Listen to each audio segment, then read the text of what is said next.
Wife let her friends disrespect me. Now she's watching me build a new life without her and regret. Marriage is supposed to be built on love, respect, and partnership. At least, that's what I thought. But over the years, I realized my wife, Tasha, had a different understanding of those values. I married her because I loved her, and I believed she loved me too. We had what seemed to be a solid relationship at first, but things changed when her circle of friends became a bigger part of our lives. At first, I welcomed her friends into our home. I wanted her to be happy, and if having a strong social circle was part of that, I supported it. But it didn't take long before I started noticing little things, disrespectful comments, dismissive attitudes, and an overall lack of regard for me whenever they were around. It started with small jokes, offhand remarks about how I wasn't manly enough because I cooked and cleaned around the house.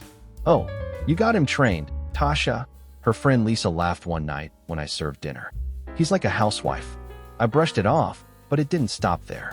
They'd talk over me in conversations, ignore my input, and even make fun of my job, saying I wasn't ambitious enough.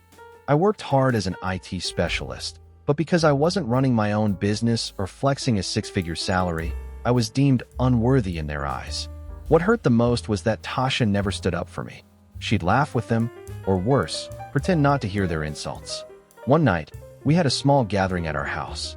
I had just gotten home from a long day at work, and I walked into the kitchen where Tasha and her friends were drinking wine. "Hey, babe," I said, giving her a quick kiss on the cheek before grabbing a beer from the fridge. "Oh, here comes the house husband." Lisa snickered. I sighed. "Come on, Lisa. What's your problem?" "It's not a problem," she smirked. "I just think it's funny that Tasha wears the pants in the relationship." Her other friend, Michelle, chimed in. "Yeah, Tasha, when are you going to upgrade? You need a man who's got his life together." I looked at my wife, expecting her to say something. Anything. But she just chuckled and sipped her wine like it was all just friendly banter. That was it. That was the moment I realized my marriage was over. I set my beer down, took a deep breath, and calmly said, "You know what? You're right. Maybe Tasha does need an upgrade. Because I deserve someone who respects me." I walked out of the kitchen, packed a bag, and left. Moving out wasn't easy.